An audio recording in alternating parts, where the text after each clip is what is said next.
Welcome to episode 674 of the Entertainment 2.0 podcast, brought to you by thedigitalmediazone.com. I'm Josh Pollard, and this is the show that puts you in control of your favorite movies, music, shows, and games. And quite a lot of topics for you this week. Unfortunately, we're limited on host. No Richard Gunther for you this week. Just me, but plenty of news to discuss. We have updates from Plex. They are delivering on what they promised last fall. DirecTV is launching a streaming TV service geared at sports fans. Netflix, unfortunately, after doing quite well for themselves, is raising prices on all of us. YouTube Premium is adding new experiments. Did you even know what an experiment was inside of YouTube Premium? We'll discuss that this week. Also, Xbox is adding support for gigantic hard drives, and there's a new game assist widget for Xbox gamers on Windows. So let's jump into it. We don't have any listener feedback, at least not via email this week. If you'd like to send us some for next week, our email address is entertainment20@thedigitalmediazone.com. And all the rest of our contact information is over in our show notes at thedigitalmediazone.com, or you can hear me rattle it all off at the end of the show. So how about some news? Pretty much whenever Plex has news, they go first. We have a long history with Plex here, and so we'll start there this week. And the big updates, well, really it's a few updates from Plex. So the first one, they said last fall that they plan to increase the community aspect of Plex to basically attempt to turn it into a social media network of its own, but a social media network that's not burning to the ground like some of the more common ones. Instead, it's entirely focused on what you're watching. So what does that actually mean for Plex? It basically just means rating and reviewing the shows and the movies that you like. So that is all happening now. There's even a watch.plex.tv website that you can use to view all of this and manage all of this. From there, you can choose to make your profile public, which will allow other people to see the ratings and the reviews that you are giving to shows and movies. It can also allow people to see your watch list if you want them to. And in addition to being able to just rate and review movies, you can even comment on other people's reviews. So that's where it really starts getting into more of a social network aspect, plus being able to view other people's profiles. We've got a lot of Plex listeners out there. Let us know, is this something you're excited about, or is this something that you'll be hiding and you don't want anybody to see what it is that you're watching, and maybe you don't care what people think about the movies and shows that you are watching? So that's the social aspects of Plex. But that's not where today's announcements end. They're also bringing the new preview big screen experience to Apple TV. So if you're an Apple TV user, definitely go and check this out. It definitely looks a lot different. And by being different, it also means, again, less features. They are cleaning up the big screen experience of Plex. They're getting rid of photos. They're getting rid of music, all of that stuff. It is now focused on shows and movies. It, of course, is featuring a lot of the live TV streaming options, whether you're using your own DVR for that or using Plex's free ad-supported streaming television. We call those a fast service around here. But again, Plex is super customizable. If you don't care about live TV, you can disable those things too and cater the experience to just focus on your video library.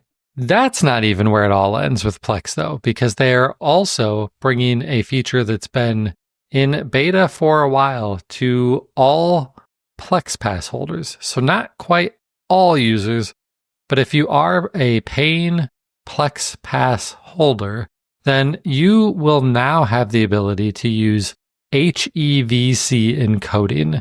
And that's basically just a newer video encoding software codec that it's just more efficient than the previous technologies that have been used before.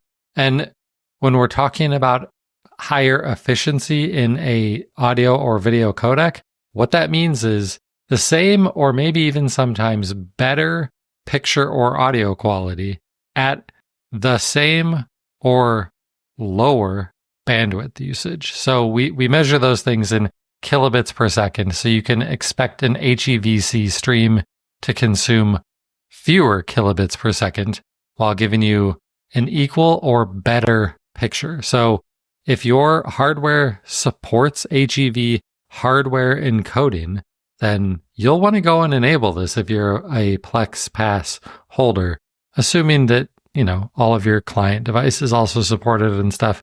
But Plex is more than smart enough to figure all of this out for you. But definitely go and turn it on if you've got the capability to do so, because you'll appreciate the better image quality and the lower bandwidth usage from it. Next up, let's talk about a new service from DirecTV. We wanted to talk about this last week, but there just wasn't time to really dig into this to do the story justice. And at least one of you reached out to me on Blue Sky to ask our thoughts and opinions on it. And frankly, probably more my thoughts and opinions, because this is a sports-themed service. It is called MySports from DirecTV. And the timing of this feels awfully suspicious, with it being announced right after Venu Sports shut down. Because frankly, this sounds a whole lot like Venu Sports. So what do you get with DirecTV MySports? Well, it's more than 40 sports channels, and it's all the biggies that you're thinking of. All of the ESPNs, Fox Sports, TNT, USA, the collegiate sports networks like SEC and Big Ten. It even includes some of your local services, so your local networks, so ABC, Fox, and NBC, although those are only available in some metro areas. And you'll notice I didn't mention CBS. They haven't secured the rights to that yet. So while they're claiming that this is a service that is going to get you access to more live TV or more live sports than all of the other services, does it really? Because if it doesn't have CBS, then you're missing out on a lot of NFL football games. And not everybody cares that much about NFL football, but more sports fans care about it than don't. At least in the United States, it is by far the most popular sport to be watched on television. So not having CBS yet, that seems like a pretty big loss. So what's it going to cost? That's the other big question here. And we know it. It's $69.99 a month. And it just seems too expensive for what it is. You're limited in the metropolitan areas where this is even available. You don't get CBS. You do get almost everything else, but it's not quite everything else, because it is still just essentially limited to what we would consider cable TV channels, right? Like, it doesn't include ESPN Plus, where the online streaming service that you can use to stream tons of sports, including all of the out-of-market NHL games, tons of college football games, and lots of other sports too. Doesn't include that. Doesn't include things like NBA League Pass and things like that. But you do get the NBA Network, but that's not the same. So is the $70 really worth it? I'm kind of having a hard time justifying this. Like, you, for one thing, have to be all in on sports because it doesn't get you anything else. So this is $70 a month. If you were to subscribe to regular DirecTV Stream, it's $87 a month and gets you most of this, not everything, but most of it. But if you really care about some of those more niche sports networks, then those are going to be add-ons to your DirecTV Stream service. So what are your other options? Well, YouTube TV has most of this at $83 a month. Hulu, kind of the similar boat, that's Hulu's live TV, at $83 a month. I still think Sling, like if you're looking to get the most sports for the least amount of money, I think Sling is the way to go. If you're really only interested in the ESPN networks, then you can get Sling Orange for $45 a month, basically. If you need the other things, especially like if you need Fox and some of the NBC properties like USA and other things like TNT, although importantly, TNT doesn't have the NBA license anymore, then you can get Sling Orange Plus Blue, so it's basically everything they offer, for $61 a month. And if you do need some of those more niche type services, then they do have a sports extra service. It's $11 a month. It gets you NFL Red Zone, the Big Ten Network, Fox Sports 2, golf, NHL, NBA, and MLB channels. But at that point, you are more than the cost of DirecTV MySports. But you're getting so much more because you're also getting all of the live news channels and all of the kids channels and sci-fi and like basically everything from a regular cable type service. So I don't see this MySports service really taking off. Now, will it be a better user experience than Sling? Probably. Like Sling's experience isn't the greatest, but it's cheaper and you get more. So I think at the end of the day, Sling is probably still the winner. It's worth investigating Fubo, although it's going to be even more expensive. But Fubo started with sports. And so that's what they've been doing for 10 years now. And Fubo includes the regional sports networks, at least in some of their packages. Fubo Pro basically includes everything that we just talked about on the other providers, but it also includes the regional sports networks. So if those matter to you, then that might be the best option.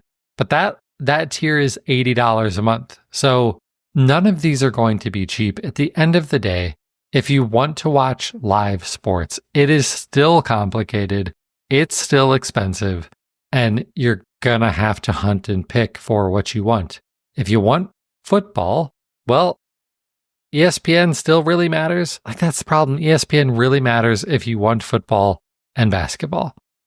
Football, and when I say football, I mean college and NFL because Monday Night Football is on ESPN. But the NFL is all over the place now. You've got your Sunday games on CBS, Fox, and NBC. You've got Thursday night games on Amazon Prime. You've now got Christmas games on Netflix. Like it's just expanding all over the place. So football makes it complicated. And for some of these more niche sports, then maybe look at their own standalone services. There's NBA League Pass. There's an MLB service. NHL is all on ESPN Plus, which is probably the cheapest out of all of these because ESPN Plus is like $12 a month. That's just the world that we continue to live in. And unfortunately, MySports from DirecTV, I don't think it greatly simplifies any of this unless you're really looking for a bunch of options and you definitely don't care about anything other than sports. If you do, this isn't the option for you. And you should look at one of the more mainstream offerings from Sling or the regular DirecTV one or YouTube TV or Hulu. I just mentioned that Netflix had some NFL games on Christmas Day, and that did well for them. You know what else did well for them? Squid Game 2, and the Jake Paul-Mike Tyson fight, and their movie Carry On.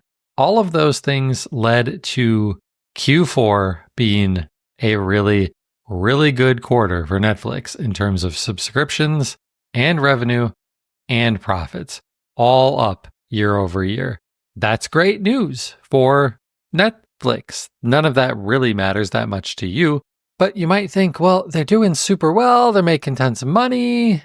Everything should just continue to go like normal, right? Unfortunately, that's not the reality. Instead, Netflix is raising prices again. So how much is it going up? Well, it depends on the plan that you have. So Netflix Standard, this is the one that does not have ads, but it doesn't have 4K. It's going up by $2.50 a month. This is the biggest jump out of any of the tiers. So Netflix Standard is now going up to $18 a month. If you do have the ad service, that's only going up by $1. So that's only going up to $8 a month. And the premium service, this is the one with 4K and more concurrent streams and all of that, it goes up by $2. That is now $25 a month just for Netflix. I'm getting kind of tired of reporting of all of these. This, especially when on the surface, it doesn't look like we as the consumers are getting much more out of this. I'm sure that part of this is the increased cost of licensing content, like those NFL games.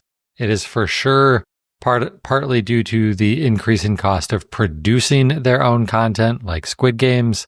But man, it just seems like this stuff is constantly going up over and over and over again. So again, my big tip for all of you out there is to remember, just because you have a service doesn't mean you have to have it all the time. If the cost of all of these services is getting to be too much for you, then what I recommend is scale back. Pick some shows that you want to watch on a service and subscribe to that service for a month or two, or however long it takes you to watch those shows, and then cancel it and switch to something else. If you had Netflix in December for Squid Game and the NFL matchups, and now you really want to watch Silo and Severance, then cancel Netflix, sign up for Apple TV Plus, and watch those instead and save yourself some money. That's the big important thing with these streaming subscription services. They'll keep charging you, hoping that you'll forget that you're paying for it. So if you can stay on top of what things you're subscribed to and just turn them off for a little bit, it's pretty likely your family won't even notice if you turn a couple of them off, as long as it's not like their favorite services. And even if they do, that doesn't seem like a hard conversation to have with the rest of your family, that they should just switch to something else for the next month or two. They'll find other things to watch, I promise. So next up, let's talk about YouTube Premium. YouTube Premium is the service that the biggest benefit of this is you get to watch YouTube without ads. And like that's good enough, right? Like that is more than reason enough for most people to subscribe to YouTube Premium. But did you know that they also have a feature called Experiments, where these are basically extra features that you can turn on to try new things out? And they've got a couple of new things. So the first one is you can now enable multiple experiments at the same time. And what I think is maybe more important is they have a new experiment that's specifically focused at audio quality when you're watching music videos. So with this new experiment, when you're watching music videos on just regular YouTube, we're not talking YouTube music here, you can stream the audio at 256 kilobits per second. Is that lossless? No, not exactly. Is it about as good of audio quality as you're likely to notice for most people? Probably. There are audiophiles out there who can tell the difference between this and lossless, or this and an even higher bit rate. But a lot of you'll probably be able to tell the difference between this and 128 kilobits, which is, for example, what we record this podcast in, because it's just a couple of dudes talking. You don't need the greatest audio when you're not listening to a bunch of instruments playing music and things like that. So there is a perceivable difference, probably by most people, and it doesn't cost you extra if you're already a YouTube Premium subscriber. So how do you turn these on? Well, after you're a YouTube Premium subscriber, just go to youtube.com/new, and that's where you can see all of the different experiments that are available and turn on the ones that you want. They're working on some other new features too. Maybe the other most important one is that for mobile playback, they're giving you even more controls over the playback speed. And this time around, they're enabling you to increase playback speed up to 4 X. That seems crazy fast to me. I'm someone who listens to podcasts and books at, 1.7, 1.8x. I know there's a lot of people who listen at 2x. I'm having a hard time coming up with a use case that makes sense for 4x playback speed. That's really, really fast. But somebody must have it, or else they wouldn't be adding this feature. Okay, so again, lastly, this does require YouTube Premium. How much does it cost to get Premium? To get rid of those really, really annoying ads? Well, if you're just one person, it's $14 a month. If you're a family, it's $23 a month. But if you're a college student, there is a student plan that's $8 a month. Now, it's pretty limited. The student plan is only available for people in college and only in certain countries. And it's only available to you for 4 years. And every single year you have to recertify that you're a college student. So this is not the easiest student discount promotion that's out there. But if you're a college student and YouTube is where you're going for most of your content, well, $8 a month might be the best solution for you, unless you can just get your parents to sign you up for that family plan and they can shell out the $23 a month for that. On to the gaming news. And both of these stories out of Microsoft and Xbox. So first up, Xbox. Let's say you've got a Series X or a Series S console and you have a gigantic USB hard drive plugged into it. And maybe you have a really gigantic hard drive, but maybe you're not getting to fully utilize it. Because did you know that the Xbox Series X and Series S consoles are limited in how much capacity they can support in a USB connected hard drive? They are, that limit, 16 terabytes. On the surface, my initial gut reaction was, who in the world needs 16 terabytes of storage on their Xbox? But then I thought about you, the listeners, and I am constantly amazed at the size of the libraries of your media collections out there. Over the years, over the more than 10 years, 15 years of doing this show, I have met folks who listen to the show that have dozens and dozens, at this point, probably over 100 terabytes of storage for movies and shows and music and things like that.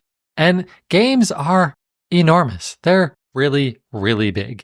Call of Duty Black Ops 6, if you install everything, you're looking at close to 300 gigabytes of storage. So maybe I needed to reconsider that. Yeah, maybe people do need this much storage on their attached drives. So right now, they're testing this functionality for users in the alpha skip ahead ring. So it's basically like the most hardcore beta testing ring that you can be on with your Xbox. And what it does is allows bigger drives. If you've got a 24 terabyte drive, and we're talking single drives here, folks, there's nothing preventing you from having 4 8 terabyte drives hooked up to your Xbox at one time. But if you want a 24 terabyte drive hooked up to your Xbox and you want to use it all, now, sort of, you can do that. I say sort of because there actually is a bug. Well, actually, let's take one more step back. So previously, you could hook up a 24 terabyte drive to your Xbox, but it would just only recognize 16 terabytes. And this update, it does allow you to use more, but it still requires you to partition that drive because there will still be a limit of 16 terabytes per partition. So if you have a 24 terabyte hard drive, you could do a 16 terabyte partition and an 8 terabyte partition, but you can't have one single 24 terabyte partition. There are 2 big downsides to this right now. Remember, this is in the early beta tester program, so we kind of expect some issues. The first one is, let's say you've got one of these 24 terabyte drives and you've already formatted it to have 16 terabytes available to you. Well, if you want to use this new functionality, you've got to reformat it and repartition it, which means erasing everything that's on that hard drive. Woof. That means transferring a lot of stuff if you're trying to back it up somewhere else. That's going to take you a little while. The other problem is it sounds like this doesn't actually work correctly just yet, which is really weird. Like, why even roll this out if the formatting part doesn't really work? But it doesn't. So again, follow the links in the show notes. Maybe they've already got this fixed. And if not, I'm sure they will be fixing it quickly. But again, this is alpha skip ahead ring. This is not, if you don't know what alpha skip ahead ring is, this doesn't impact you yet because it's not on your normal run of the mill. You just went to Best Buy and bought an Xbox yet. You have to manually sign up for the service to tell Microsoft that you want your Xbox to run experimental software on it. But it does mean that assuming they get the kinks ironed out, this will be available to everybody else soon. Usually by the time they hit alpha skip ahead, they're only a few weeks away, but we'll see how long it takes them to iron out those remaining bugs. The other gaming story, well, Microsoft is rolling out a new feature for people gaming on a Windows PC because Windows has this cool thing called the Xbox Game Bar. The shortcut key for it is Windows key plus G. Think Game Bar, that's why it's G.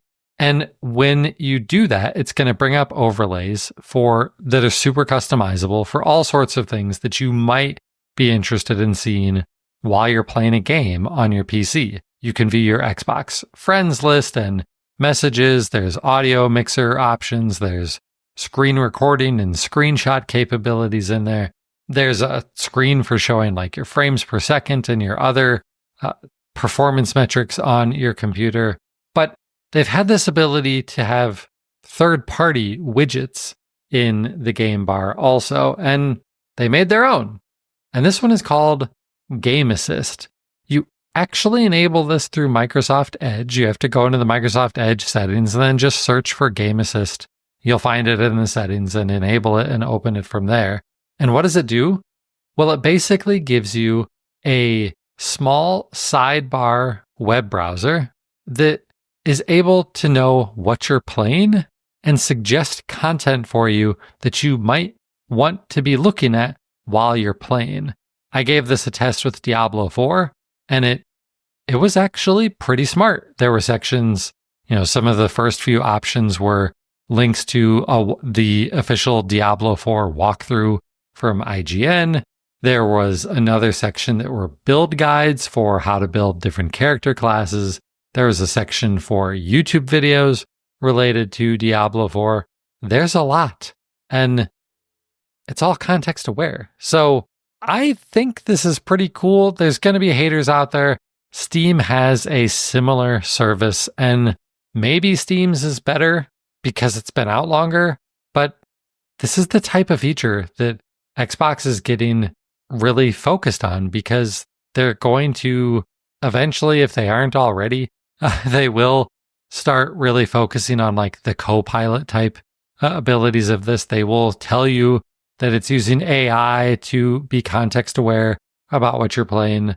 And it has a lot of potential, I think. So I didn't get to dig into it too much. I was just trying it out tonight before recording. But if you're a PC gamer, check this out. Like if you're achievement hunting, it's going to make that way easier. There are a lot of great potential use cases for this. So give it a try and then let us know what you think. All right, well, that's it for our news this week. So let's jump into what's going on in our entertainment centers. So I have kind of a fun new thing to talk about. For well over a year now, you've been hearing me talk repeatedly about all of the new news surrounding handheld gaming PCs. This craze really started in earnest with the Steam Deck, but lots of competitors were announced since the Steam Deck launched. Some of the biggest ones that we've focused on were the ROG Ally and the Ally X from Asus. Legion has the Legion Go, and we were just talking at our CES coverage about Legion's follow-up handhelds, the Legion Go S, the Legion Go 2, which is sort of announced, but we don't really know that much about it yet. There are other options from MSI that we mentioned last week. Zotac has one in the works. Like, there's a lot of these, and I've been really, really wanting one. And I've also been in a situation where the computer that I use at home, I pretty much only use it for podcasting. It wasn't good enough to play anything except for really old games. Like, it played Minecraft fine, but that's kind of about it. Like, there was no chance I was going to be playing Diablo or Call of Duty or anything like that on my main desktop computer. So all it's been doing for the most part is podcasting. It's me producing this podcast, both the audio and the video.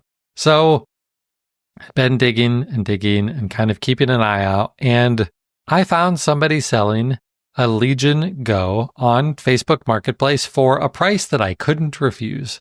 And my thought was, after doing some research, this thing might actually be able to replace my entire PC, because these things have USB-C ports on them that allow you to plug in hubs to connect monitors and keyboards and webcams and microphones, all of those things that I was plugging into my regular keyboard, and it looked like it might be able to outperform even my big gaming, not really gaming. I think when I bought it a few years ago, they called it a gaming tower, and I thought this might actually work. So I picked it up this weekend and, of course, started playing some games on it, and that's been really good. I'll talk more about that maybe next week, because I also really wanted to see, is this actually good enough to be my main PC plugged into my giant 4K monitor and all of that stuff? And I've got really good news for you. I'm recording this podcast on my Legion Go, including the video, including the audio production, including the video production. In fact, I did a test where I took last week's video episode and I rendered it on my old computer, and it took 20-ish minutes for that video to be produced. And I did the same thing on the Legion Go, and it was done in 5. Maybe that's more of a testament to how bad my regular desktop PC is and how old and underpowered it is now. Maybe it's more of a testament to that than the overall performance of the Legion Go, because, I think a lot of these big time YouTubers and stuff would be like, dude, you are crazy trying to use something like that as your main PC. But I am telling you, it's working surprisingly well, at least so far. We'll see how the final production of this podcast goes. And then for gaming, it has been great. I am playing Diablo on it. I've played Forza Motorsport on it. I've played Assetto Corsa Competizione on it, which I do want to try. One thing I haven't gotten to try yet is let's plug this into my monitor, get my steering wheel and pedals out, and let's see how well that actually does. Because let's be honest, when I'm playing on just the Legion Go, it's a smaller screen, so I can turn down the resolution and still make it look pretty good and running at acceptable frame rates. But it's still a gaming handheld. It's not the equivalent of building like, a Core i9 with a RTX 5090, right? It's nowhere close to that. But man, it does well on the small screen. But it's not even that small of a screen. The Steam Deck, it's like 7 inches. I think the Steam Deck OLED is a little bit bigger. This thing is 8.8 inches, and it's glorious. I really like gaming on a bigger screen. I've tried, streaming on my Pixel 6 Pro, and that screen is just too small. The 8.8 inches on this Legion Go, it's really nice. It's really nice. Hall effect joysticks, and they also detach like a Nintendo Switch. So yeah, it's big and it can get heavy, but you can also just detach the joystick sections, and the tablet part of this has a kickstand. So I'm loving this thing so far. Now I've had it for 4 days, so we'll see how this goes, but it's been really, really great. So that's the Legion Go. What else have I been playing and watching? I mentioned Diablo a couple of times already. Played some Marvel Rivals on Xbox. Same with Call of Duty with some of my friends. For movies, I finished watching Dune 2 on Netflix. Really good movie. Obviously opening itself up for more movies following the book series, I guess. I haven't really followed this all that much, so I don't know if they've announced that they're going to make more Dune movies, but there's definitely an opening for that. And the movie definitely leaves a big opening for it. So I would expect more Dune movies. On the TV side, we finished season 2 of Silo.